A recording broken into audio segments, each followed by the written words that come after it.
The manila folder slipped from Detective Aria Carter's hands, photographs scattering across the linoleum floor like fallen leaves in autumn. 20 years of accumulated dust motes danced in the harsh fluorescent light as she knelt to gather the images.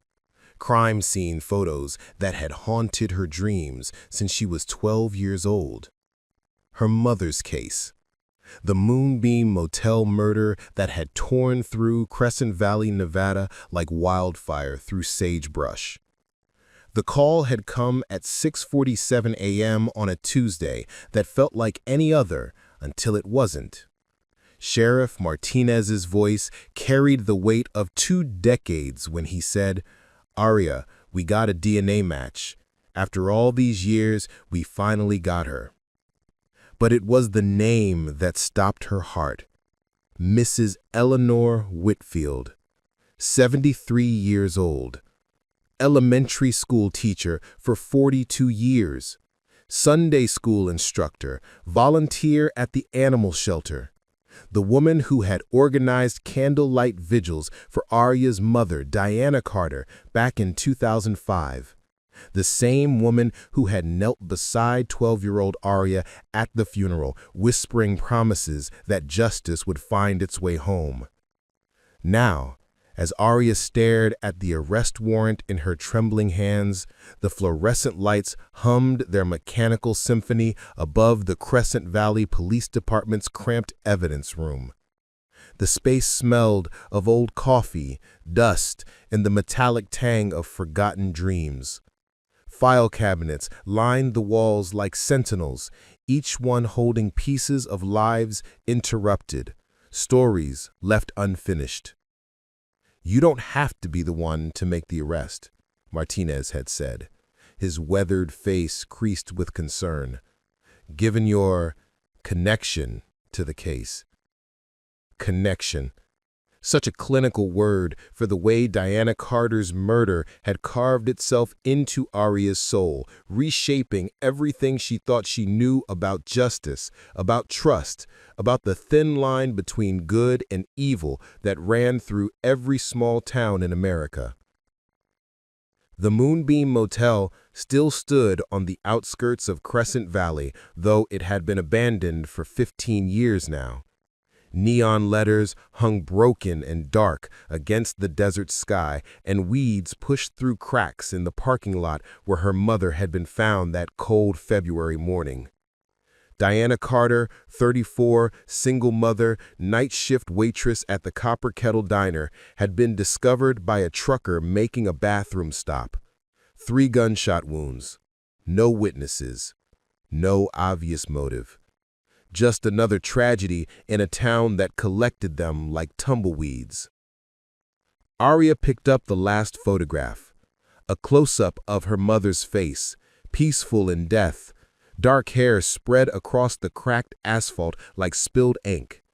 She had her mother's eyes, everyone always said, dark brown with flecks of gold that caught the light when she laughed. But Aria rarely laughed anymore. Laughter felt like betrayal when her mother would never laugh again. The evidence room door creaked open, and Deputy Marcus Webb stepped inside. At 62, Webb had worked the original case, had been the one to drive 12-year-old Aria to her grandmother's house that terrible February morning. His presence always brought back the smell of his patrol car, coffee, leather, and the pine air freshener that couldn't quite mask the scent of human tragedy. "How you holding up, kid?" Webb's voice carried the careful gentleness of someone who had delivered too much bad news in his lifetime. "I keep thinking about the vigils," Aria said, not looking up from the photographs. "Mrs. Whitfield organized 3 of them. She held my hand during the prayers. She brought casseroles to my grandmother's house for months afterwards." Webb nodded slowly, settling his bulk against the doorframe. His uniform strained across his belly, and his gray mustache needed trimming. "Sometimes the people we trust most are the ones with the most to hide." The evidence was ironclad. A cigarette butt found at the scene, overlooked in 2005 when the technology wasn't as advanced. Eleanor Whitfield had been a smoker then, though she'd quit years ago after a cancer scare. The genetic material was a perfect match, processed through the state database during a routine cold case review. But DNA couldn't explain the why. DNA couldn't tell them why a respected teacher and pillar of the community had put 3 bullets in a waitress she barely knew. DNA couldn't heal the fractures that 20 years of unanswered questions had carved through Crescent Valley's collective soul. Aria stood, gathering the photographs with practiced efficiency. Her hands were steadier now, muscle memory from 8 years as a detective taking over. She had joined the force specifically to work cold cases, though everyone knew she was really only interested in one. The department had been patient with her obsession, understanding that some wounds never healed. They only learned to bleed quietly. "Martinez wants us to bring her in at 10, Webb said, "before the press gets wind of it. You know how these small-town stories explode once the media catches hold." Crescent Valley had a population of 8,400 people, the kind of town where everyone knew everyone else's business, where secrets fermented in the desert heat until they turned toxic. The arrest of Eleanor Whitfield would send shockwaves through every coffee shop, beauty salon, and church pew in town. Trust, once broken in a place like this, didn't mend easily. Aria locked the evidence room and walked through the station's main bullpen. Officer Jenny Rodriguez looked up from her desk, concern etched in the lines around her eyes. Jenny had been Aria's partner for 3 years, had listened to countless theories about the Carter case over late-night stakeouts and coffee runs. "You sure you want to do this, Jenny? I could take the lead, let you observe." The offer was tempting. Part of Aria wanted to step back, to let someone else carry the weight of confronting the woman who had murdered her mother and then spent 20 years pretending to care about justice. But the 12-year-old girl who had attended those vigils, who had trusted in the adults around her to make sense of a senseless world, deserved better. "I need to look her in the eye," Aria said. "I need to ask her why." The morning sun blazed across the Nevada desert as they drove through downtown Crescent Valley. Main Street stretched between them like a time capsule, lined with buildings that had been old when Aria was born. The Copper Kettle Diner still operated on the corner of 3rd and Main, though new owners had painted over the grease stains that had accumulated during her mother's years behind the counter. The Regal Theater showed movies from 3 months ago, and Peterson's General Store still had a hand-painted sign advertising Coca-Cola for 5 cents. Eleanor Whitfield lived in a modest ranch house on Elm Street, 3 blocks from the elementary school where she had taught kindergarten for 40 decades. Her yard was immaculate despite her age. Roses bloomed in carefully tended beds, and her grass maintained the kind of emerald green that required dedication in the desert climate. A small American flag hung from a pole beside her front door, and her mailbox was painted with cheerful sunflowers. It was the house of someone who cared about appearances, about being seen as a pillar of the community. But appearances, Aria had learned, were often just elaborate masks worn by people trying to hide from themselves. They sat in the patrol car for a moment, both staring at the house that had sheltered a killer for 20 years. The air conditioning hummed softly, and the radio crackled with routine calls. A fender bender on Highway 50, a domestic disturbance on the south side of town, the mundane emergencies that filled the spaces between larger tragedies. "You know," Webb said, "in all my years working this case, I never once suspected her, never even crossed my mind." That was the truly disturbing part. Eleanor Whitfield had been invisible, in the way that dangerous people often were, hiding in plain sight, protected by assumptions about what killers looked like, how they behaved. She had been the perfect suspect because she was the perfect neighbor. The front door opened before they could knock, as if she'd been watching from behind her lace curtains. She stood in the doorway wearing a pale blue housecoat and matching slippers, her silver hair perfectly styled despite the early hour. At 73, she remained sharp-eyed and straight-backed, the kind of woman who probably never been late for anything in her life. "Officers," she said with a smile that didn't reach her eyes, "is everything all right?" Aria felt the words stick in her throat for a moment. This was the woman who had hugged her at her mother's funeral, who had promised that God would punish whoever had committed such a terrible crime. Looking at her now, Aria searched for some sign of the monster beneath the carefully maintained exterior, but found only the face of someone's beloved teacher, someone's trusted friend. "Mrs. Eleanor Whitfield?" Aria's voice came out steadier than she felt. "Yes, dear. You're Diana Carter's little girl, aren't you? My goodness, look how you've grown. I heard you became a police officer. Your mother would be so proud." The casual mention of her mother's name felt like a physical blow. Aria's hand instinctively moved to the service weapon at her hip, not in threat, but in search of something solid to anchor her to the present moment. "Ma'am, we need you to come with us," Webb said, stepping slightly forward. "We have some questions about an incident from 2005.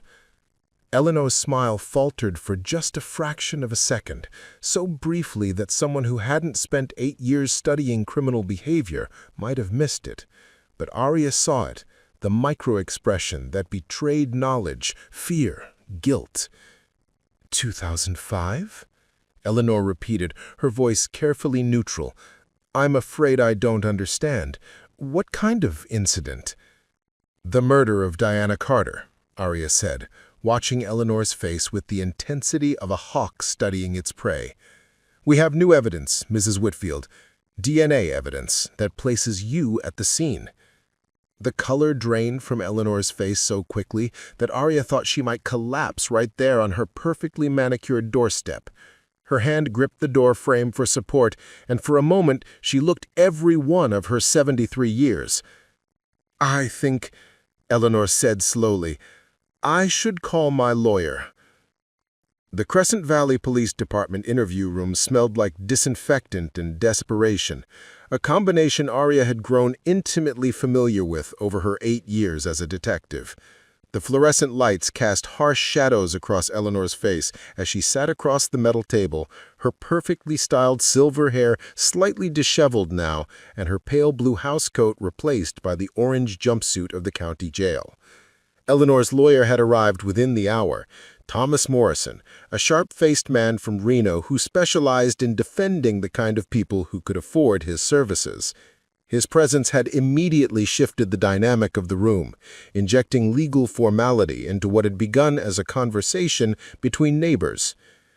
Aria studied Eleanor through the one-way glass, searching for some sign of the woman who had knelt beside a grieving 12-year-old and promised that God would see justice done. Instead, she saw only an elderly woman whose careful mask had finally slipped, revealing something hollow and frightened beneath. The journey to this moment had begun 20 years ago, but for Aria, it felt like it had started yesterday. Every detail of that February morning remained crystal clear in her memory. The way the pancakes had burned on the stove while she waited for her mother to come home from her shift at the diner, the sound of Deputy Webb's boots on the front porch, the careful way he had knelt down to her eye level before delivering the news that would reshape her entire existence. Growing up in her grandmother's house on the other side of town, Aria had carried her mother's memory like a sacred flame. Rose Carter, her grandmother, had been a woman of few words and fierce loyalty, working double shifts at the textile plant to make ends meet while raising her murdered daughter's child. She had never spoken ill of anyone in Crescent Valley, but Aria had seen the way her jaw tightened whenever Eleanor Whitfield's name came up in conversation. "That woman smiles too much for someone who's seen as much as the world as she has," Rose had said once, watching Eleanor organize another community fundraiser from their kitchen window. At the time, Aria had dismissed it as her grandmother's natural distrust of people who seemed too perfect, too eager to help. Now she wondered if Rose Carter's intuition had been sharper than anyone had given her credit for. The evidence room had become Aria's second home over the years. She had memorized every photograph, every witness statement, every forensic report from her mother's case. She knew that Diana Carter had worked the night shift at the Copper Kettle for 3 years, saving money to take nursing classes at the community college in Reno. She knew that her mother had been planning to remarry a kind man named Robert Santos, who worked at the auto parts store and treated 12-year-old Aria like his own daughter. All of those dreams had died on the cracked asphalt of the Moonbeam Motel's parking lot, along with Diana Carter. Aria had become a police officer for one reason, though she had never admitted it out loud until now. She had believed that justice was something that happened to other people in other places, but never in small towns like Crescent Valley, where everyone knew everyone and secrets were supposed to be impossible to keep. The badge and the uniform were her way of forcing the world to make sense again, of imposing order on the chaos that had consumed her childhood. But police work had taught her that justice was messier than she had imagined. Most cases were solved within the first 48 hours, or they weren't solved at all. Cold cases were the exception, not the rule, and they required a particular kind of obsession that could consume a person if they weren't careful. Aria had not been careful. She had studied criminology at the University of Nevada, Las Vegas, earning her degree in 3.5 years because she was impatient to get started. She had aced to Police Academy, impressed her instructors with her attention to detail and her ability to remain calm under pressure. But everyone who worked with her eventually realized that she was only interested in one type of crime, one particular brand of injustice. Her apartment on Cedar Street was a testament to her obsession. The walls of her home office were covered with copies of everything related to her mother's case. Crime scene photos, witness statements, timelines of maps of Crescent Valley marked with colored pins. Her fellow officers called it her murder board, though never to her face. They understood that some wounds never healed. They only learned to hide. The DNA breakthrough had come about almost by accident. Nevada had received a federal grant to process cold case evidence through the state's new genetic database, and Diana Carter's case had been selected, almost at random, from the hundreds of unsolved murders dating back to the 1980s. The cigarette butt found at the scene, Virginia Slims, a brand that had been popular with women in 2005, had yielded a clear genetic profile when processed with modern techniques. The match to Eleanor Whitfield had been immediate and undeniable. Her DNA was in the system because she had voluntarily provided it 2 years earlier during a genealogy project at the community college. She had been trying to trace her family history, perhaps never imagining that her genetic signature would eventually lead police back to a parking lot where she had murdered a waitress 20 years before. Now, sitting in the observation room, Aria tried to reconcile the woman she had known with the killer she had spent her entire adult life hunting. Eleanor Whitfield had been everywhere in Aria's childhood, organizing bake sales at the elementary school, reading stories at the library, leading the church choir with her clear soprano voice.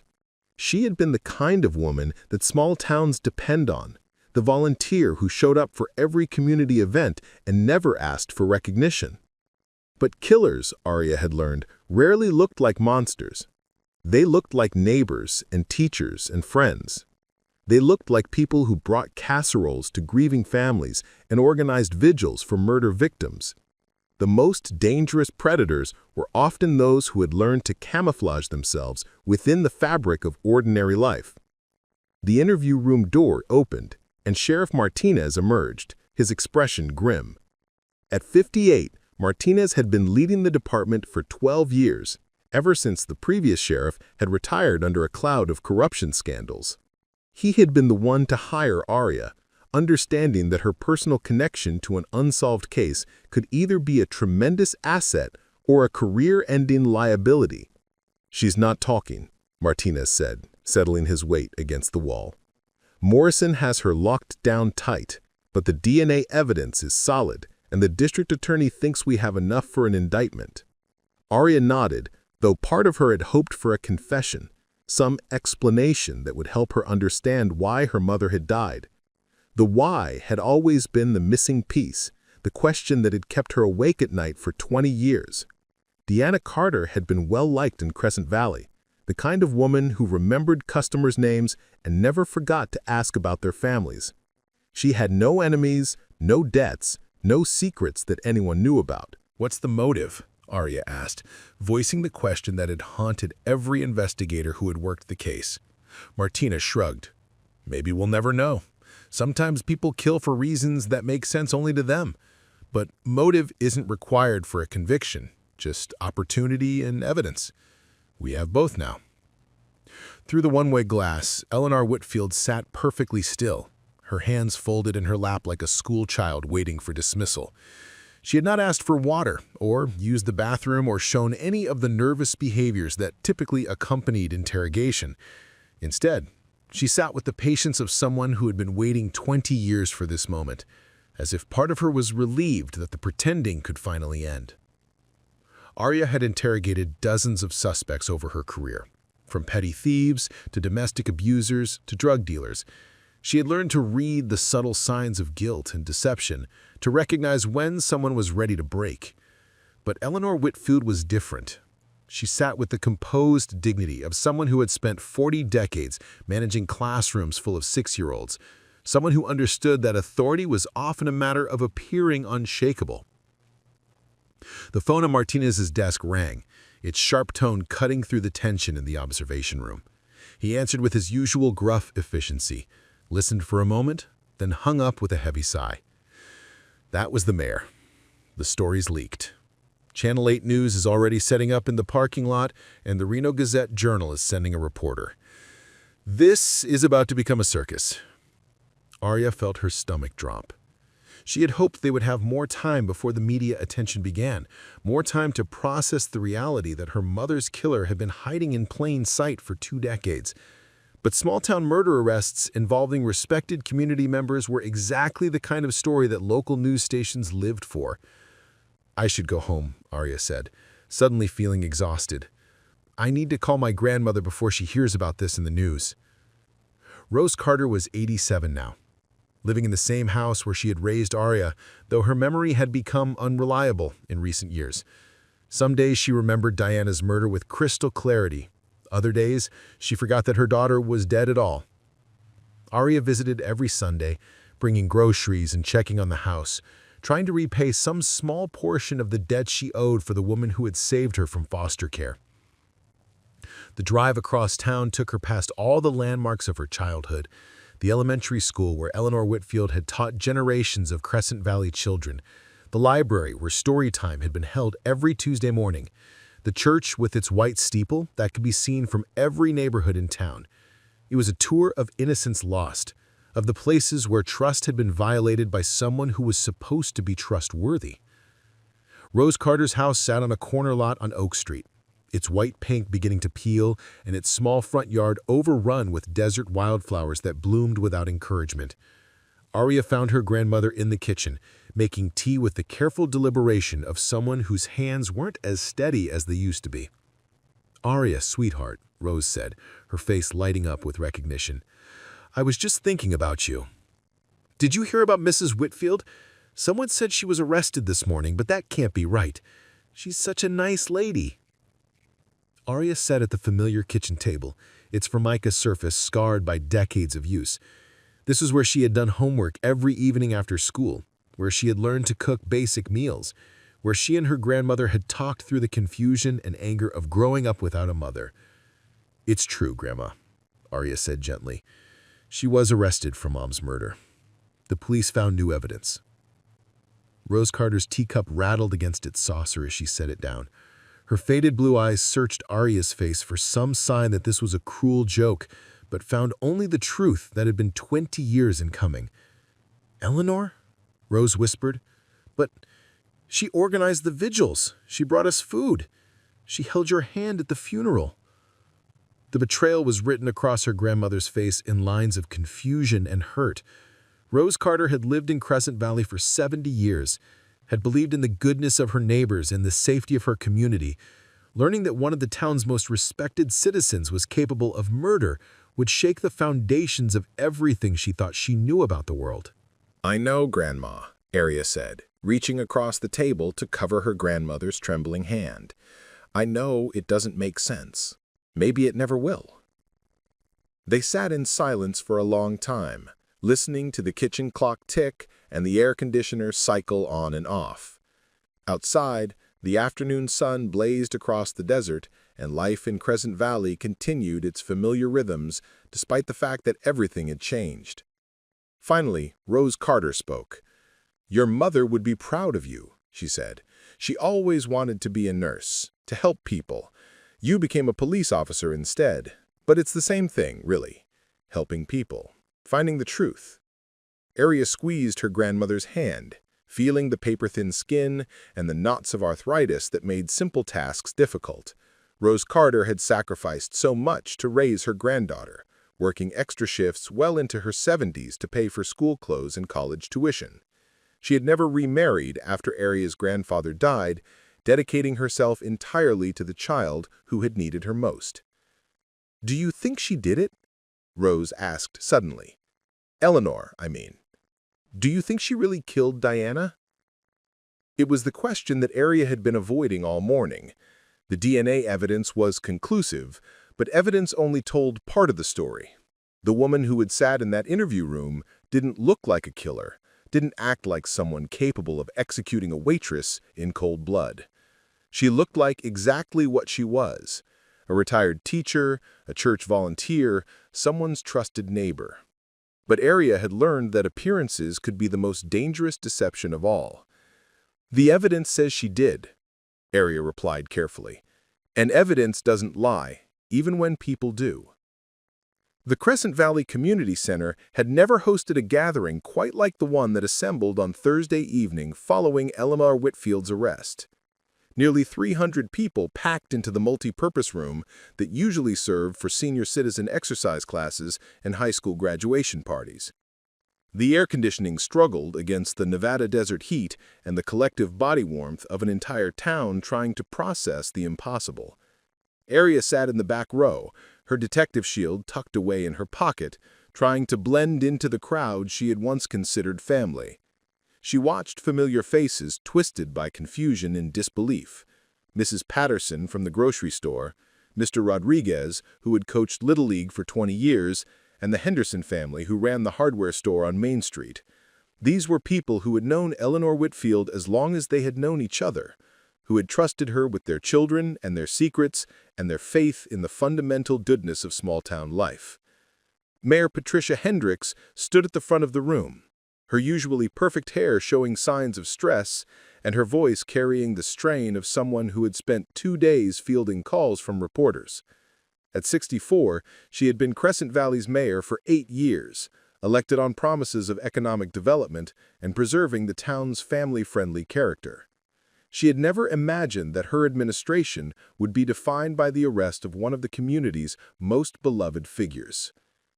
"I know you all have questions," Mayor Hendricks began, her voice amplified by the microphone system that squealed with feedback. "I want to assure you that the police department has conducted a thorough investigation and that the arrest of Eleanor Whitfield was based on substantial physical evidence." The crowd erupted immediately. Voices rose in angry confusion, demanding explanations that no one seemed able to provide. How had Eleanor Whitfield lived among them for 7 decades without anyone suspecting that she was capable of murder? What did this say about their ability to judge character, to protect their families, to trust their neighbors? "This is insane," shouted Carl Peterson from the middle of the room. His voice carried the authority of someone who had run the general store for 30 years and knew everyone in town by name. "Eleanor taught my kids in kindergarten. She organized the Christmas pageant for 20 years. She volunteers at the animal shelter every Saturday morning. You're telling me she's been a killer this whole time?" Murmurs of agreement rippled through the crowd. These were people who had built their lives around the assumption that Crescent Valley was different from the rest of the world, safer and more moral, and filled with neighbors who could be trusted. The arrest of Eleanor Whitfield challenged everything they believed about their community and themselves. Aria watched Sheriff Martinez step to the microphone, his uniform pressed and his expression carefully neutral. She had worked with him long enough to recognize the signs of stress. The slight tension around his eyes, the way his hands clasped behind his back to keep them from fidgeting. This was not the kind of case that any small-town sheriff wanted to handle, especially when it involved someone who had been considered above suspicion. "I understand your shock," Martinez said, his voice carrying the weight of 30 years in law enforcement. "Eleanor Whitfield has been a respected member of this community for decades, but the evidence is conclusive. DNA analysis has linked her definitively to the murder of Diana Carter in February 2005. "What evidence?" demanded Susan Walsh, who had worked alongside Eleanor at the elementary school for 15 years. "What possible reason would Eleanor have for hurting Diana? They barely knew each other." That was the question that had haunted every investigator who had worked the case, including Aria herself. Diana Carter and Eleanor Whitfield had moved in completely different social circles. Diana worked the night shift at the diner, lived in a small apartment on the south side of town, and spent most of her free time with her 12-year-old daughter. Eleanor taught elementary school, lived in a comfortable house on the north side of town, and filled her evenings with church activities and community volunteer work. The two women had no obvious connection, no shared history that might explain why one would kill the other. Diana had never been Eleanor's student, had never worked with her on any committees, had never been mentioned in any of the witness statements taken during the original investigation. They were strangers who had happened to live in the same small town until the night when their paths crossed at the Moonbeam Motel in the most violent way possible. "The motive remains under investigation," Martinez said carefully, "but motive is not required for prosecution. We have physical evidence that places Mrs. Whitfield at the scene of the crime." The crowd grew more restless, voices rising in overlapping conversations that filled the room with the sound of a community coming apart at the seams. Aria recognized the stages of collective grief playing out in real time, denial giving way to anger, anger mixing with bargaining as people searched for explanations that would allow them to make sense of the senseless. "I want to hear from Eleanor herself," called out Martha Stevens, who had sung in the church choir with Eleanor for 25 years. "If she's innocent, she should be able to explain this misunderstanding. If she's guilty?" Martha's voice trailed off, unable to complete the thought. But Eleanor Whitfield was not available to explain anything. She remained in the county jail in Reno, held without bond pending her arraignment on charges of first-degree murder. Her lawyer had advised complete silence, recognizing that anything she said could only make her legal situation worse. The woman who had spent decades in front of classrooms and community gatherings was now voiceless, leaving others to speculate about her guilt or innocence. Father Miguel Santos stood up from his seat in the third row, his clerical collar catching the harsh fluorescent light. At 45, he had been leading St. Catherine's Catholic Church for 7 years, long enough to know most of the families in town, but recent enough to maintain some objectivity about long-standing relationships and grudges. "Perhaps," Father Santos said, in the careful tone he reserved for delicate parish matters, "we should remember that we are all capable of sin. Even those who appear most righteous may harbor darkness in their hearts. Our job is not to judge, but to pray for truth and justice." His words carried the weight of theological authority, but they did little to comfort a room full of people whose faith in human nature had been shaken to its core. Several people shifted uncomfortably in their seats, recognizing the implied criticism of their assumption that good people couldn't do evil things.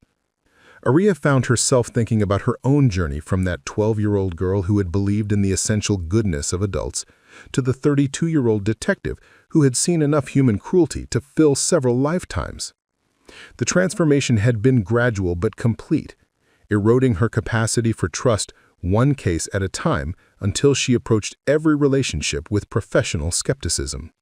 The irony was not lost on her that Eleanor Whitfield's arrest represented both the culmination of her quest for justice and the final destruction of her childhood faith in the safety of small-town life.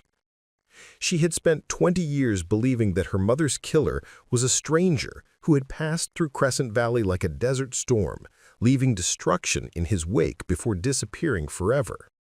Learning that the killer had been a neighbor, a teacher, someone who had pretended to care about justice while hiding her own guilt was somehow more disturbing than any random act of violence could have been. "What about the students?" asked Jennifer Martinez, the sheriff's wife and a substitute teacher at the elementary school. "Eleanor taught thousands of children over 40 years. If she was capable of murder, what else might she have done? How many families trusted her with their most precious possessions?" The question sent a chill through the room as parents began to consider implications they had not previously imagined. Eleanor Whitfield had been alone with children for 4 decades, had been trusted with their safety and education and emotional development. If she was capable of murder, what other violations of trust might she have committed? Aria watched the crowd's mood shift from confusion to something darker and more dangerous.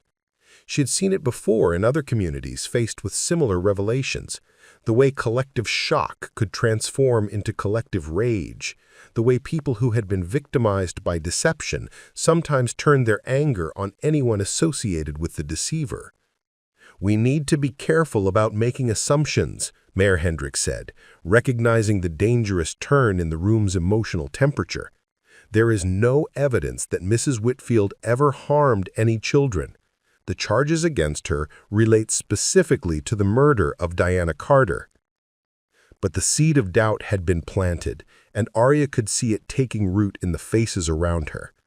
Parents began whispering to each other, making mental lists of every interaction their children had ever had with Eleanor Whitfield, searching for signs of impropriety that they might have missed. The assumption of innocence that had protected Eleanor for decades was crumbling, replaced by the assumption of guilt that would follow her for whatever remained of her life. Deputy Marcus Webb entered the community center through a side door, his uniform wrinkled and his expression grim. He whispered something to Sheriff Martinez, who nodded and stepped back to the microphone.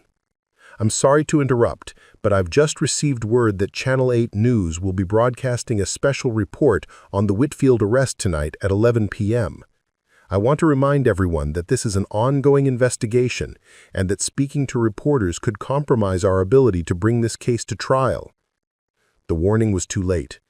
Aria could see cell phones throughout the crowd lighting up with calls and text messages as people shared the news with friends and family members who couldn't attend the meeting.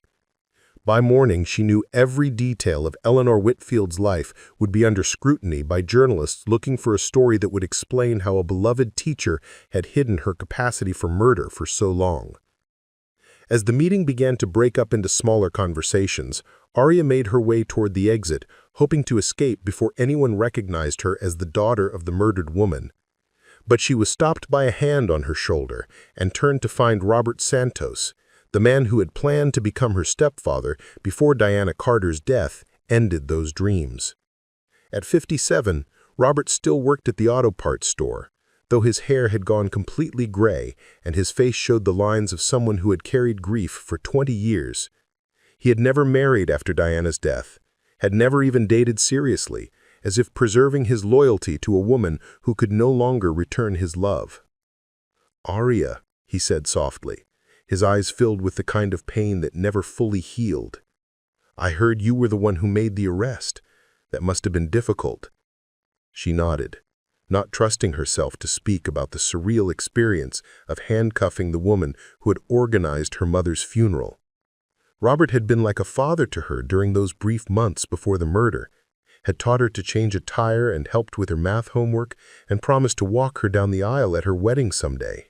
"Do you think she did it?" Robert asked, voicing the question that everyone wanted answered but no one dared to ask directly. Aria looked around the room at the faces of people she had known her entire life, teachers and shopkeepers and neighbors who had formed the fabric of her childhood. These were good people, she knew, people who had done their best to support a grieving child and honor the memory of a murdered woman. But they were also people who had been fooled for 20 years by someone they trusted, which raised uncomfortable questions about their judgment and their ability to recognize evil when it sat in their church pews and taught their children. "The evidence says she did," Aria replied, using the same careful language she had used with her grandmother. "And I have to believe in the evidence because it's all we have." Robert nodded slowly, understanding the weight of professional obligation that prevented her from expressing personal doubts.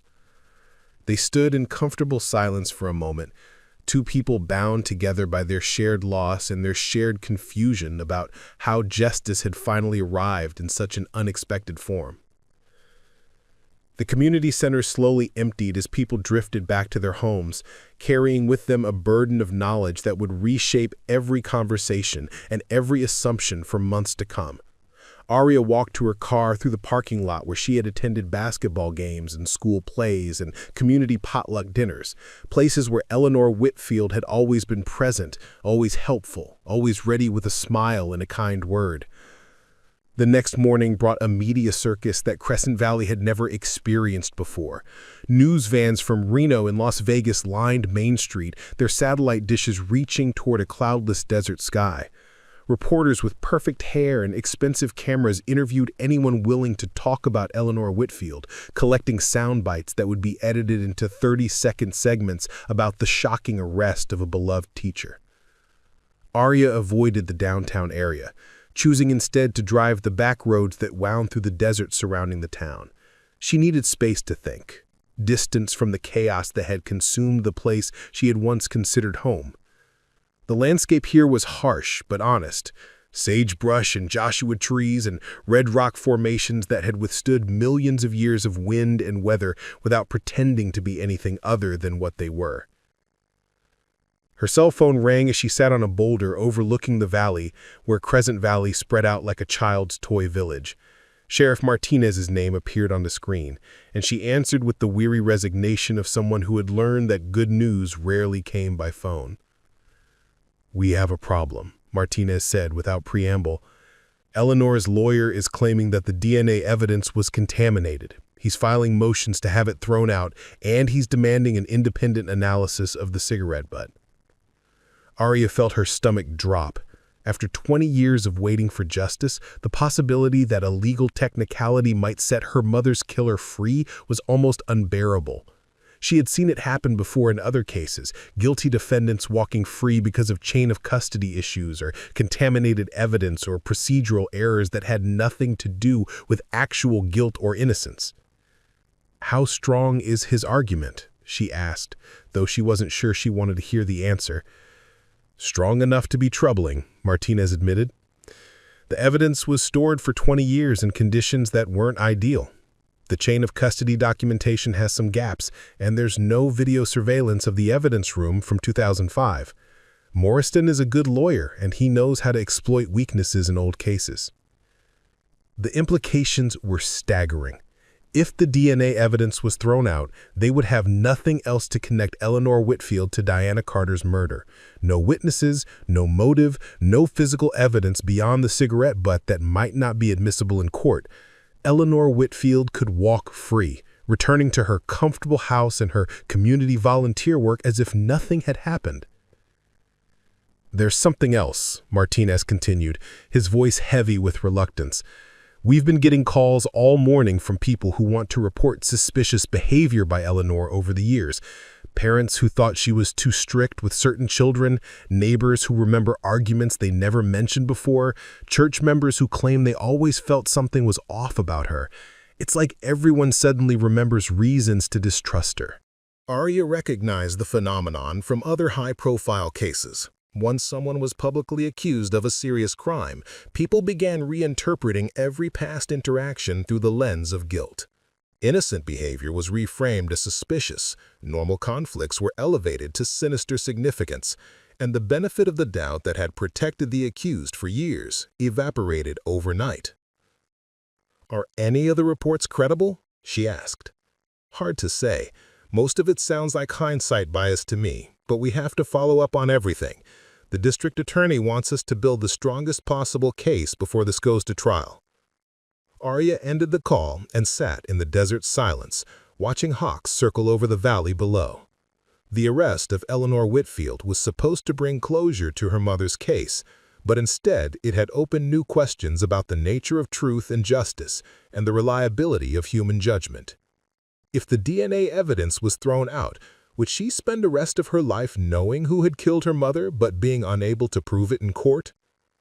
The drive back to town took her past the Moonbeam Motel, its broken neon sign and cracked parking lot unchanged after 20 years of abandonment. She pulled over and walked to the spot where her mother had been found, marked now only by weeds growing through asphalt and the desert wind carrying dust across empty space. Standing there, Aria tried to imagine the final moments of Diana Carter's life. Had she known Eleanor Whitfield? Had they argued about something, or had the murder been completely random? Had Diana seen her killer's face, or had death come from behind without warning?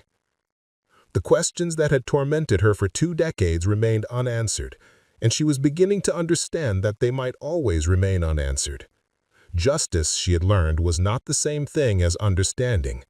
A conviction might satisfy the legal requirements for punishment, but it wouldn't explain why a respected teacher had chosen to become a killer or what her mother's last thoughts had been in this desolate parking lot. Her phone buzzed with a text message from Deputy Jenny Rodriguez. Channel 8 is running an interview with Eleanor's neighbor tonight.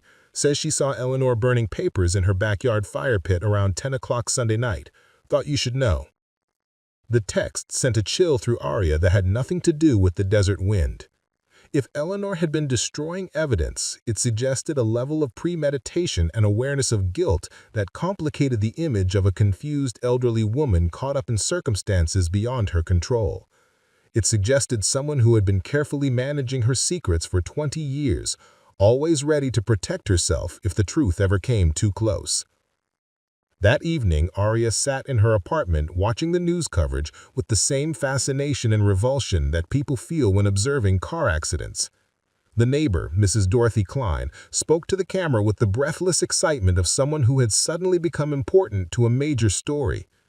She was burning papers in her backyard fire pit around 10 o'clock Sunday night, Mrs. Klein reported, her gray hair freshly styled for her television appearance. I thought it was odd because Eleanor never burns trash. She's very particular about following the city ordinances. But there she was, feeding papers into the fire one by one, like she was making sure they were completely destroyed. The reporter pressed for more details. Did you see what kind of papers they were? Letters, documents, photographs? I couldn't tell from my kitchen window, but there were quite a few of them. She stood there for maybe 20 minutes making sure everything burned completely. Then she stirred the ashes with a poker and went back inside. The implication was clear even if it couldn't be proven in court. Eleanor Whitfield had spent Sunday night destroying evidence, preparing for an arrest that she somehow knew was coming. It suggested a level of calculation that made her appear less like a confused elderly woman and more like someone who had been managing her guilt with practiced skill for decades. The news segment continued with interviews from other community members, each offering their own perspective on the shocking arrest. Some defended Eleanor with fierce loyalty, insisting that the charges must be based on a mistake or a misunderstanding. Others expressed doubt and suspicion, admitting that they had always felt something was off about the town's most dedicated volunteer. She was always the first to help when someone was in trouble, said Betty Morrison, who had worked with Eleanor on numerous church committees. But now that I think about it, she was also always very interested in hearing all the details. She asked a lot of questions about people's personal business, and she remembered everything. I thought she was just naturally caring, but maybe she was gathering information for some other reason. The suggestion that Eleanor's helpfulness had been motivated by nosiness or manipulation rather than genuine concern added another layer of complexity to the community's understanding of someone they thought they knew. People began to wonder if their secrets had been as safe as they had believed, if their most trusted neighbor had been quietly cataloging their weaknesses and vulnerabilities for purposes they couldn't imagine.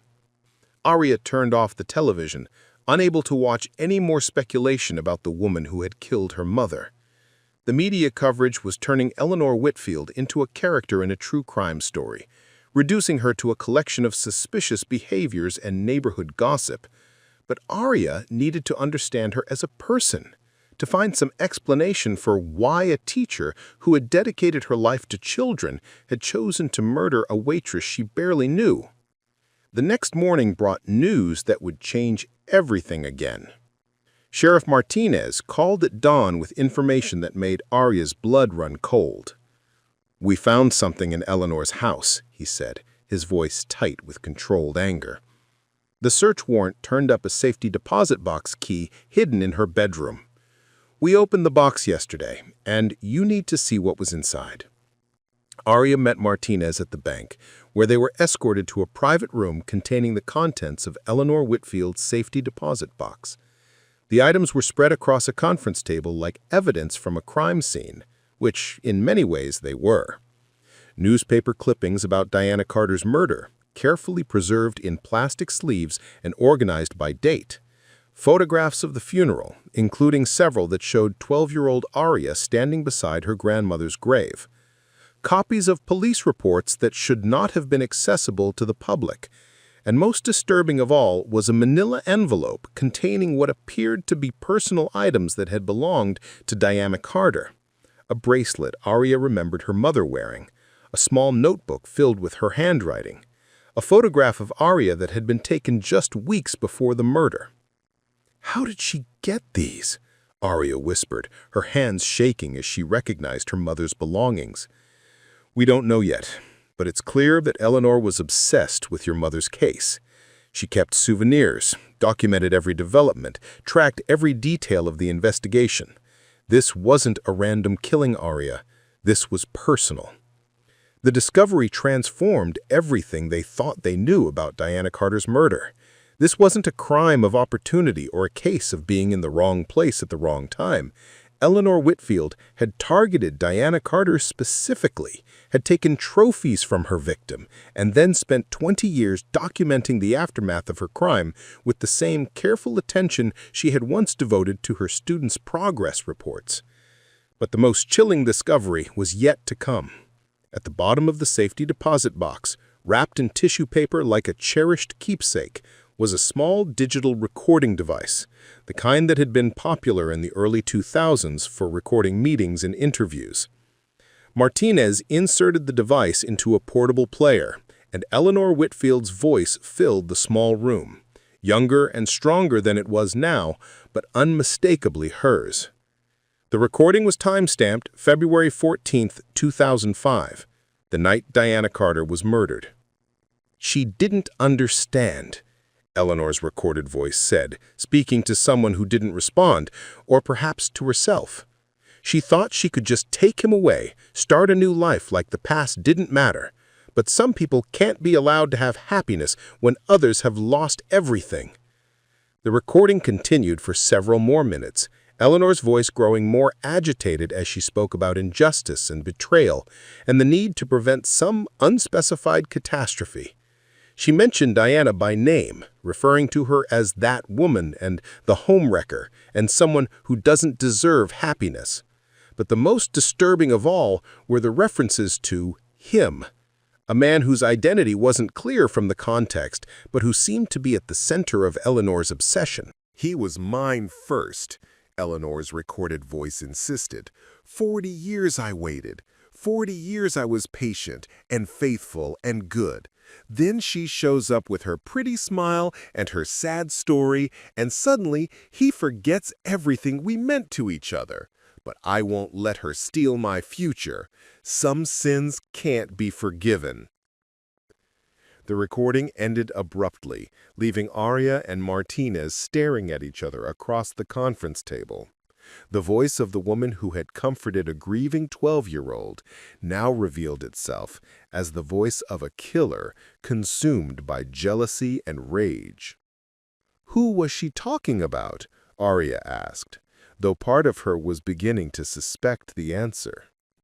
Martinez pulled out a photograph from the evidence file, a picture taken at Diana Carter's funeral showing the mourners gathered around the gravesite. In the background, barely visible among the crowd of supporters, stood Robert Santos, with his arm around Eleanor Whitfield's shoulders as she wept dramatically into a handkerchief. "We need to talk to Robert," Martinez said grimly. "I think we've been looking at this case all wrong."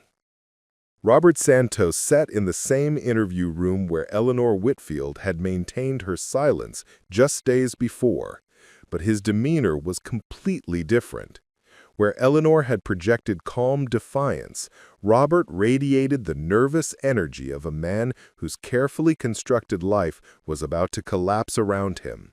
His hands shook as he accepted the cup of coffee that Deputy Webb offered, and his eyes darted between Aria and Sheriff Martinez like a cornered animal searching for an escape route. At 57, Robert had aged gracefully despite the grief that had shadowed his life for 20 years. His hair was silver now instead of the dark brown Aria remembered from her childhood, and his face carried the lines of someone who had spent decades working outdoors at the auto parts store. But sitting across from him in the harsh fluorescent light, Aria could see the fear that he had been hiding behind his quiet dignity for 2 decades. "Robert," Aria said gently, her voice carrying the careful tone she used with witnesses who were on the verge of breaking. "We need to ask you about your relationship with Eleanor Whitfield." The coffee cup slipped from Robert's hands, sending hot liquid across the metal table. He made no move to clean up the spill, staring instead at the brown stains spreading across the surface like blood seeping through fabric. "I don't know what you mean," he said, but his voice carried the hollow ring of someone who knew exactly what was being asked. Sheriff Martinez slid the photograph from Diana's funeral across the table, pointing to the image of Robert's arm around Eleanor Whitfield's shoulders as she wept dramatically into a handkerchief. "We need to talk to Robert," Martinez said grimly. "I think we've been looking at this case all wrong." Robert Santos sat in the same interview room where Eleanor Whitfield had maintained her silence just days before, but his demeanor was completely different. Where Eleanor had projected calm defiance, Robert radiated the nervous energy of a man whose carefully constructed life was about to collapse around him. His hands shook as he accepted the cup of coffee that Deputy Webb offered, and his eyes darted between Aria and Sheriff Martinez like a cornered animal searching for an escape route. At 57, Robert had aged gracefully despite the grief that had shattered his life for 20 years. His hair was silver now instead of the dark brown Aria remembered from her childhood, and his face carried the lines of someone who had spent decades working outdoors at the auto parts store. But sitting across from him in the harsh fluorescent light, Aria could see the fear that he had been hiding behind his quiet dignity for 2 decades. "Robert," Aria said gently, her voice carrying the careful tone she used with witnesses who were on the verge of breaking, "we need to ask you about your relationship with Eleanor Whitfield." The coffee cup slipped from Robert's hands, sending hot liquid across the metal table. He made no move to clean up the spill, staring instead at the brown stains spreading across the surface like blood seeping through fabric. "I don't know what you mean," he said, but his voice carried the hollow ring of someone who knew exactly what was being asked. Sheriff Martinez slid the photograph from Diana's funeral across the table, pointing to the image of Robert's arm around Eleanor Whitfield's shoulders as she wept dramatically into a handkerchief. "We need to talk to Robert," Martinez said grimly. "I think we've been looking at this case all wrong." Conversations about her mother's case, all the times he had encouraged her to become a police officer so she could find Diana's killer. Had he been watching her investigate her own mother's murder, knowing all along that he held the key to solving the case? "We went to high school together," Robert finally admitted. "Eleanor and I, we dated for a while back then. Senior year. But that was a long time ago. 40 years. We hadn't been in contact since graduation until until after Diana died. The admission landed in the room like a physical blow. Aria felt the breath leave her lungs as she processed the implications of what Robert was revealing. Eleanor Whitfield hadn't killed Diana Carter because of some random encounter at the Moonbeam Motel. She had killed her because of jealousy, because the man she had loved in high school had chosen someone else 40 years later. "Tell us about the relationship," Martinez said, pulling out the digital recorder and placing it on the table between them. "Tell us what really happened between you and Eleanor." Robert stared at the recording device as if it were a venomous snake, understanding that whatever he said next would be preserved forever, that the comfortable fiction he had been living was about to be replaced by the harsh reality of truth.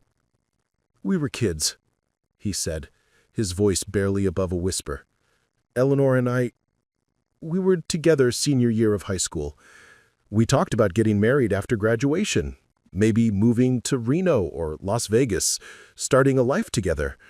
But then I got drafted and she went to college to become a teacher, and things just fell apart the way they do when you're 18 years old." Aria tried to imagine the Robert she had known as a grieving almost stepfather in the context of a teenage romance with the woman who would eventually murder the love of his adult life. The cognitive dissonance was overwhelming, like trying to reconcile two completely different versions of reality that couldn't coexist in the same space. "When did you reconnect with Eleanor?" Martinez asked. 2004. I ran into her at the grocery store, and we started talking. She had never married, never had children. She said she had been waiting all these years for the right person to come along, and I was lonely, you know? I had been single for a long time, and seeing Eleanor again brought back memories of being young and thinking the future was full of possibilities. The timeline was becoming clearer now, and with it the devastating realization of how Diana Carter had unknowingly stepped into the middle of a relationship that had been rekindling for months before her death. "How long were you seeing Eleanor before you met my mother?" RAF asked, her voice steady despite the emotional storm raging inside her chest. Robert looked directly at her for the first time since the interview began, and she saw tears forming in his eyes. 6 months. Eleanor and I had been seeing each other for 6 months when I met Diana at the diner. But Diana she was different. Younger, yes, but also kinder, warmer. She didn't carry the bitterness that Eleanor had developed over the years. When Diana smiled, it was genuine. When Eleanor smiled, it was like she was performing for an audience. The betrayal was complete now, but Aria found herself feeling more numb than angry. The man who had been like a father to her, who had promised to protect her and her mother, had been living a double life that had ultimately led to murder. Did Eleanor know about Diana? "I tried to break up with Eleanor gradually," Robert said, his voice carrying the weight of 20 years of guilt. "I thought if I just started spending less time with her, she would get the message and move on. But Eleanor wasn't the kind of person who accepted rejection easily.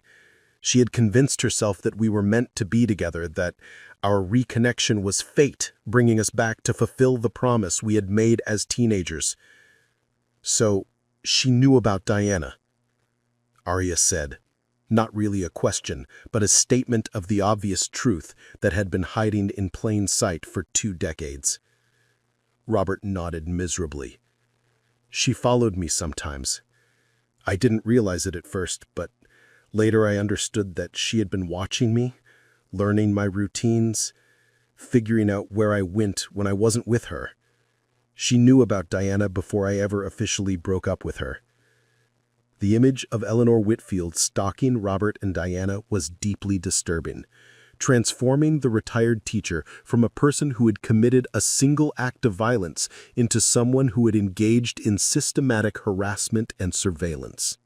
How many nights had Eleanor sat in her car outside the Copper Kettle Diner, watching Diana serve customers and counting down the hours until she could destroy the relationship that threatened her own happiness? "When did you tell Eleanor that you wanted to marry Diana?" Martinez asked. "January 2005, Robert said. "I finally worked up the courage to be honest with her. I told her that I had fallen in love with someone else, that I was planning to propose, that we needed to end whatever was between us. She didn't take it well."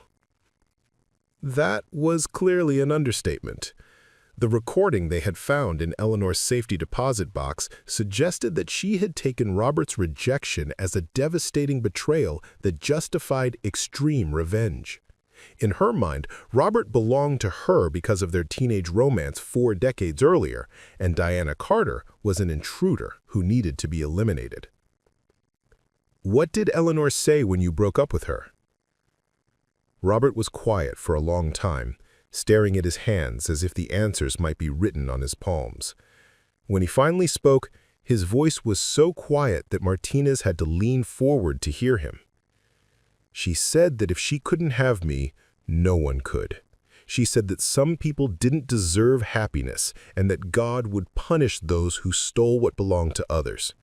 At the time, I thought she was just upset, that she would calm down after a few days and accept that our relationship was over." "But she didn't calm down," Aria said. "No. She started calling me at work, showing up at the auto parts store, sending letters to my house. She told people at church that we were still together, that we were planning to get married in the spring. When I corrected her, she acted like I was just being modest about our relationship." The pattern was becoming clearer. A woman consumed by delusion and rage, unable to accept that the future she had imagined was not going to become reality. Eleanor had probably convinced herself that eliminating Diana Carter would restore her relationship with Robert, that removing the competition would allow their love story to resume where it had left off 40 years earlier. "Did you know that Eleanor was dangerous?" Martinez asked. "Did you have any indication that she might hurt Diana?" Robert's face crumpled with grief and guilt.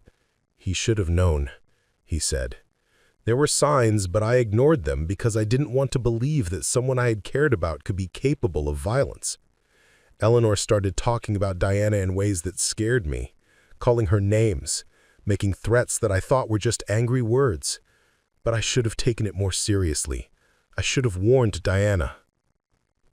The weight of his confession settled over the room like a heavy blanket. Robert Santos, the man who had been planning to become Diana Carter's husband, had unknowingly put her in the path of a killer by failing to recognize the depth of Eleanor Whitfield's obsession. "Tell us about the night Diana was murdered," Aria said, her voice barely controlled. "Where were you? What were you doing?" "I was home. Diana was working the night shift at the diner, and I was planning to pick her up when she got off at 2 a.m. We were going to drive to Reno the next morning to look at engagement rings. She didn't know. I wanted it to be a surprise." The casual mention of engagement ring shopping felt like a knife twisting in Aria's chest. Her mother had been planning for a future that would never come, dreaming of a wedding that would never happen, imagining a life with a man whose past had already sealed her fate. "Did Eleanor know about your engagement plans?" "I don't know how she could have known. I hadn't told anyone except my brother in Las Vegas. But Eleanor had ways of finding out things. She was very good at listening to conversations, at piecing together information from different sources." Martinez pulled out copies of the newspaper clippings and photographs that had been found in Eleanor's safety deposit box, spreading them across the table like a timeline of obsession. Robert stared at the evidence with growing horror, seeing for the first time the extent of Eleanor's surveillance of his relationship with Diana Carter. "She was watching us," he whispered. "All those months, she was documenting everything we did together. Look at these photographs. Some of them were taken from inside buildings, like she had followed us into restaurants and stores." The realization that their relationship had been under constant surveillance added another layer of violation to Diana Carter's murder. Eleanor hadn't simply killed her rival in a moment of rage, she had stalked them both with the patience of a professional investigator, gathering intelligence and planning her attack with careful precision. After Diana was murdered, Aria said, her voice carrying the cold anger of someone who had been deceived by someone she trusted, "You attended her funeral. You comforted me and my grandmother. You pretended to grieve for her, but all that time you knew who had killed her?" "No!" protested Robert, his voice cracking with desperate sincerity. "I swear to you, Aria, I didn't know it was Eleanor until this week. I suspected, God help me, I suspected, but I couldn't prove anything, and I was too afraid to voice my suspicions without evidence." "What did you suspect?" "The timing was too convenient. Diana was murdered just 2 weeks after I broke up with Eleanor, just days before I was planning to propose. Eleanor showed up at the funeral acting like the grieving friend, organizing vigils and bringing food to your grandmother's house. But sometimes I caught her watching you with this strange expression, like she was studying the results of her work." The image of Eleanor Whitfield observing the aftermath of her crime with scientific curiosity was deeply disturbing. It suggested that the murder had been not just an act of jealous revenge, but also a kind of experiment, a way of testing her power to destroy lives and reshape reality according to her desires. "Why didn't you tell the police about your suspicions?" Martinez asked. "Because I had no proof, and because I was ashamed. If I had revealed my relationship with Eleanor, I would have become a suspect myself. The police would have assumed that I was involved in Diana's murder, that maybe Eleanor and I had planned it together to eliminate an obstacle to our relationship." There was logic to his reasoning, though it was the logic of a coward rather than someone committed to justice. Robert had chosen to protect himself rather than risk his reputation and freedom to help solve the case, even knowing that Diana Carter's killer was walking free in the community. "You let Eleanor organize vigils for the woman she murdered," Aria said, her voice rising with anger that had been building for 20 years. "You let her comfort me at the funeral. Let her pretend to care about justice while you knew she was the killer. You let me spend my entire adult life hunting for my mother's murderer, while the man who could have solved the case sat across from me at Sunday dinner every week." Robert had no defense against her accusations because they were fundamentally true. His silence had allowed Eleanor Whitfield to continue her performance as a grieving community member, while the real grieving, Aria's grief, her grandmother's grief, the community's collective grief, had been manipulated and exploited by the person responsible for causing it. "I'm sorry," Robert said, though the words carried no weight against 20 years of betrayal. "I'm so sorry, Aria. I should have been braver. I should have put justice ahead of my own fear." But apologies couldn't resurrect Diana Carter, or restore the childhood innocence that had been stolen from her daughter. They couldn't undo 20 years of lies or repair the trust that had been shattered by learning that the people she had relied on most had been complicit in protecting her mother's killer. "Is there anything else?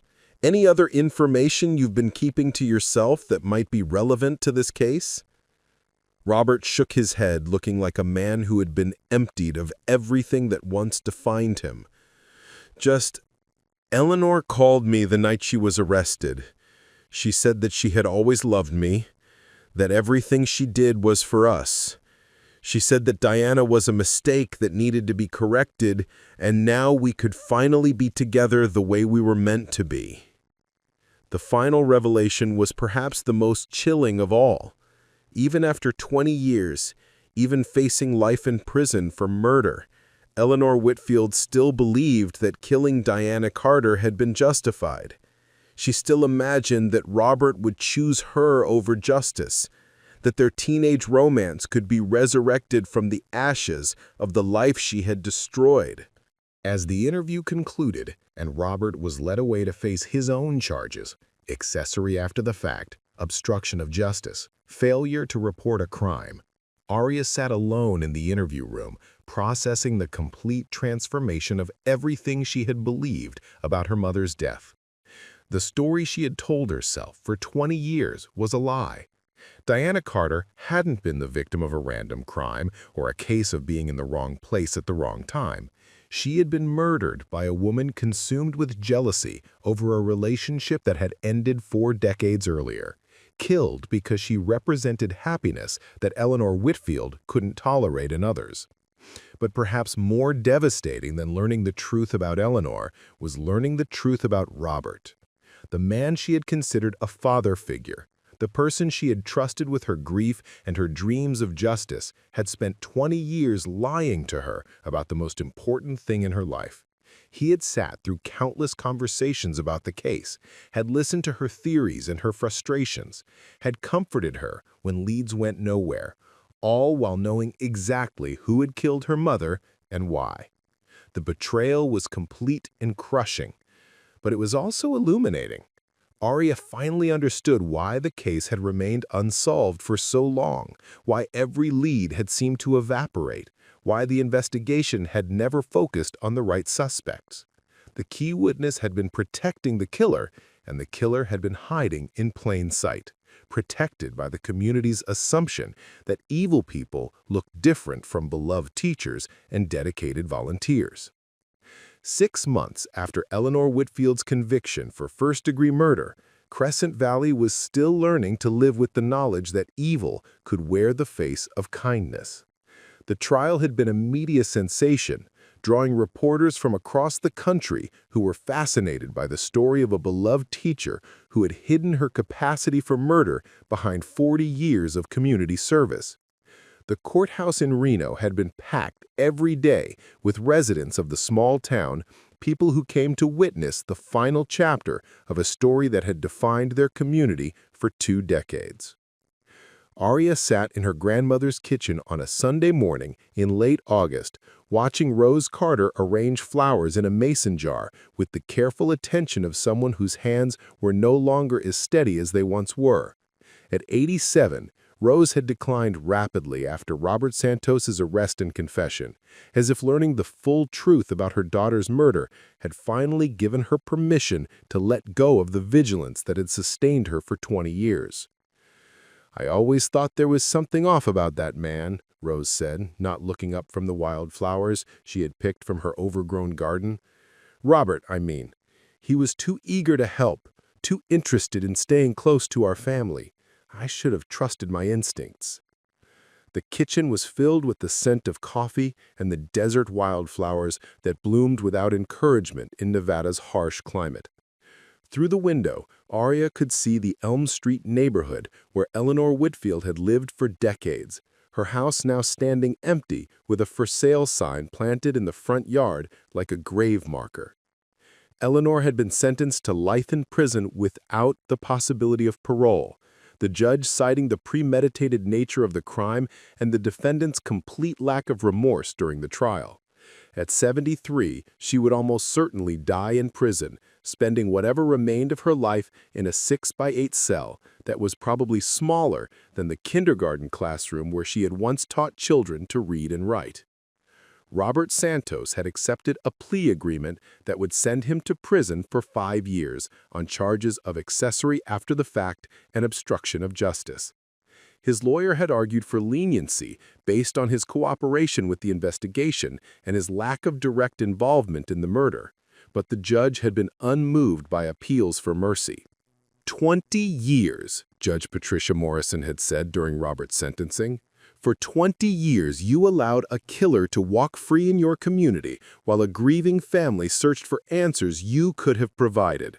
Your silence was not just a betrayal of justice, it was a betrayal of everyone who trusted you to do the right thing. The ripple effects of the case continued to spread through Crescent Valley like cracks in glass. The elementary school had retired Eleanor Whitfield's classroom permanently, unable to find a teacher willing to work in the space where a murderer had spent 40 years shaping young minds. The church had removed her name from the memorial plaques recognizing longtime volunteers, and the animal shelter had quietly erased her from their donor recognition wall. But perhaps the most significant change was in the way people related to each other. The casual trust that had defined small-town life in Crescent Valley had been replaced by a wariness that colored every interaction. Parents questioned their children more closely about their teachers and coaches. Neighbors paid closer attention to unusual behaviors and unexplained absences. The assumption of innocence that had protected Eleanor Whitfield for so long had been replaced by a collective hypervigilance that would probably persist for years to come. Aria had requested a transfer to a different department after Eleanor's conviction, recognizing that her obsession with her mother's case had consumed her professional life for too long. She now worked in community outreach, helping to coordinate programs between the police department and local schools. It was a different kind of justice work, focused on prevention rather than punishment, on building trust rather than solving crimes. The irony was not lost on her that she was now working with many of the same teachers and school administrators who had once trusted Eleanor Whitfield with their students. The conversations were awkward at first, filled with unspoken questions about how they could have missed the signs, how they could have worked alongside a killer without recognizing her true nature. "We're all trying to figure out how to move forward," said Principal Janet Williams during one of their planning meetings. "The children ask questions that we don't know how to answer. They want to know if Mrs. Whitfield could have been mean when she seemed so nice. They want to know if their current teachers might be hiding something too. How do you explain to a 6-year-old that sometimes the people who are supposed to protect you are the ones you need protection from?" It was a question that Aria had been wrestling with herself. Her work in community outreach had taught her that Eleanor Whitfield was not an anomaly, that people in positions of trust violated that trust more often than anyone wanted to acknowledge. Teachers, coaches, clergy members, and community leaders who used their authority to harm rather than help existed in every town, hidden behind carefully maintained reputations and the assumption that people who chose helping professions must be inherently good. The difference was that most of them were eventually caught, their crimes discovered before they could maintain their deceptions for decades. Eleanor Whitfield had been uniquely successful at compartmentalizing her capacity for evil, keeping it separate from her professional life in a way that allowed her to continue teaching and volunteering even after committing murder. Dr. Sarah Chen, a forensic psychologist who had testified during Eleanor's trial, had explained the phenomenon during a community meeting 6 months after the conviction. Some individuals develop what we call a false self, a carefully constructed persona that allows them to function in society while hiding their true nature.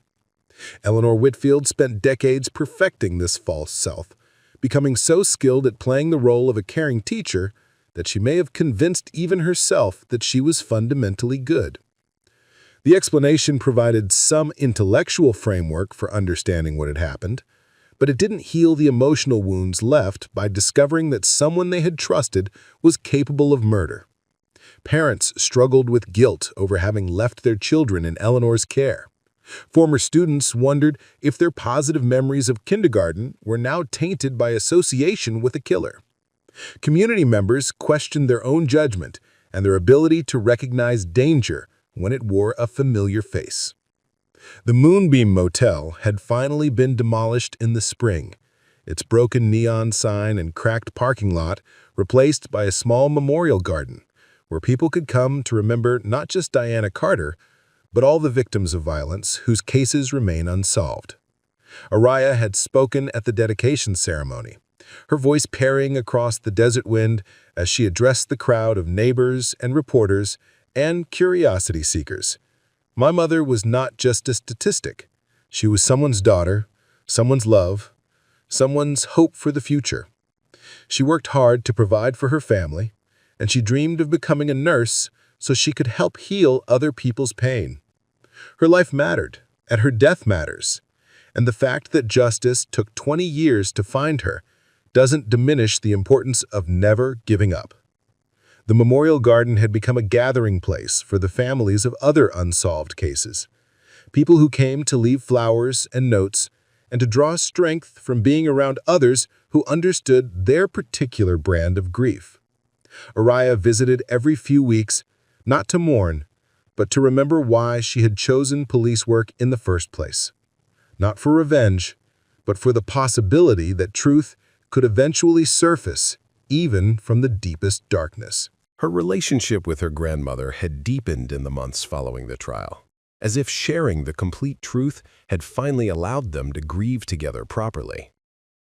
Rose Carter's health was declining, but her mind remained sharp enough to appreciate the irony that her daughter's killer had been brought to justice by the child she had left behind. "Diana would be proud of you," Rose said during one of their Sunday morning conversations. "She always said you were going to do something important with your life, something that would make a difference in the world." I don't think she imagined it would involve solving her own murder, but she would be proud nonetheless.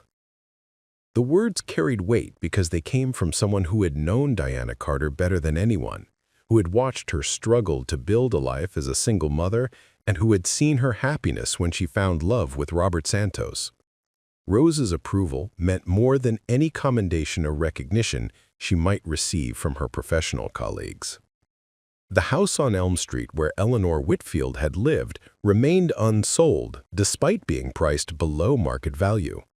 Real estate agents had discovered that houses where murderers lived were difficult to sell, especially in small towns where everyone knew the history. Eventually, the house would probably be purchased by someone from outside Crescent Valley, someone who didn't know or care about its dark associations. But for now, it stood as a monument to the capacity for ordinary places to harbor extraordinary evil. Children walked past it on their way to school, their parents having warned them never to go near the property. Adults crossed the street to avoid walking directly in front of it, as if proximity to the house might somehow contaminate them with Eleanor's guilt. The psychological impact of the case extended far beyond Crescent Valley's borders. Eleanor Whitfield had become a case study in criminal psychology programs at universities across the country, an example of how someone could maintain a dual identity for decades without detection. Her story was featured in true crime documentaries and podcast series, analyzed by experts who tried to identify the warning signs that everyone had missed. But for the people who had actually known Eleanor, the academic analysis felt insufficient. They didn't want to understand her psychology or her motivations. They wanted to understand how they could protect themselves and their families from encountering someone like her again. The answer, Aria had learned, was both simple and impossibly complex. You protected yourself by paying attention to inconsistencies, by trusting your instincts when something felt wrong, by refusing to dismiss concerns just because someone had a good reputation. But you also had to accept that some deceptions were so skillful that they could fool anyone, that trust was always a risk, and that the price of complete safety was a kind of isolation that made life barely worth living. 2 years after Eleanor's conviction, Aria received a letter forwarded through the prison system. Eleanor Whitfield, now 75 and serving her life sentence at the Nevada Women's Correctional Center, had written a 6-page letter that was part apology, part justification, and part plea for understanding. "I know you must hate me," Eleanor had written, in the careful handwriting that had once graced thousands of report cards and progress reports. "But I want you to understand that I never intended for your childhood to be damaged by what happened between your mother and me. You were an innocent victim of circumstances that were beyond your control, and I deeply regret the pain that my actions caused you." The letter went on to describe Eleanor's version of the events leading up to Diana Carter's murder, a narrative in which she portrayed herself as someone who had been driven to desperate measures by the prospect of losing the only love she had ever known. She described her relationship with Robert Santos in romantic terms that ignored the reality that it had ended 40 years earlier, and she characterized Diana Carter as an intruder who had stolen something that rightfully belonged to her. Aria read the letter twice, then filed it away without responding. Eleanor Whitfield's attempt at reconciliation felt like one final manipulation, an effort to reframe her crime as a tragic mistake, rather than the calculated murder it had been. The letter revealed that Eleanor still didn't understand the magnitude of what she had done, still believed that her feelings justified her actions, still expected sympathy for the pain she had caused herself by choosing violence over acceptance. But the letter also revealed something else. Eleanor Whitfield was aging in prison, probably dying in prison, and she was afraid. Afraid of being forgotten, afraid of being remembered only as a monster, afraid of facing whatever came after death without the comfort of believing that she had been understood and forgiven. Aria felt no satisfaction in Eleanor's fear, but she also felt no obligation to ease it. Justice, she had learned, was not about making everyone feel better. It was about acknowledging truth and accepting consequences. Eleanor Whitfield had been given 40 years to confess her crime, to express genuine remorse, to make whatever amends were possible. Instead, she had chosen to compound her original sin by living a lie that traumatized the community that had trusted her. The memorial garden where the Moonbeam Motel had once stood had grown into a place of unexpected beauty. Desert wildflowers bloomed among carefully tended rose bushes, and a small fountain provided the sound of running water in a landscape that was naturally dry. Local high school students had installed benches made from recycled materials, and a local artist had created a mosaic that incorporated fragments of pottery and glass donated by community members. Aria visited the memorial on the anniversary of her mother's death, not to grieve, but to remember. She brought fresh flowers, sunflowers, which had been Diana Carter's favorites, and she sat on one of the handmade benches watching the desert wind scatter seeds across ground that had once been marked by violence. The memorial was not just for Diana Carter, though her name was prominently displayed on a bronze plaque that caught the morning sun. It had become a place to remember all the victims of violence whose cases remained unsolved, all the families who were still searching for answers, all the communities that had been fractured by crimes that challenged their fundamental assumptions about safety and trust. Other families visited regularly, leaving flowers and notes and small mementos that spoke to their continuing love for people who had been taken from them too soon. Aria recognized some of them from her work in cold case investigation. Parents of missing children, spouses of unsolved homicide victims, siblings of people who had disappeared without explanation. They formed an informal community bound together by their shared experience of loss and their refusal to give up hope that justice might still find them. They understood each other in ways that people who had never experienced such losses could not, and they drew strength from each other's persistence in the face of seemingly impossible circumstances.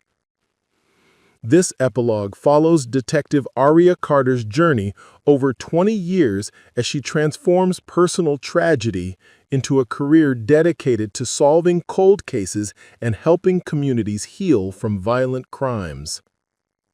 3 years after solving her mother's murder, Aria has established herself as Nevada's premier cold case detective, having solved 6 previously unsolved homicides.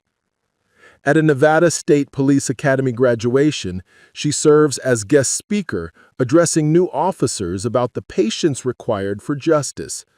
Among the graduates is Maria Santos, niece of Robert Santos, the man who betrayed Aria's mother, who was inspired to enter law enforcement despite her family's shame. Sheriff Martinez approaches Aria with a new case, The 1998 murder of Patricia Henderson, a teacher found shot in her classroom. After 25 years, DNA evidence has identified a suspect. This case exemplifies Aria's mission, bringing closure to families who have waited decades for answers. Returning to Crescent Valley, Aria observes how the town has changed. While physical landmarks have been modernized, the community has gained a harder but more realistic wisdom about trust and safety. They've learned that respect-worthy people might harbor dark secrets, creating a more cautious but authentic foundation for relationships. Aria inherits her grandmother's house after Rose dies peacefully at 89.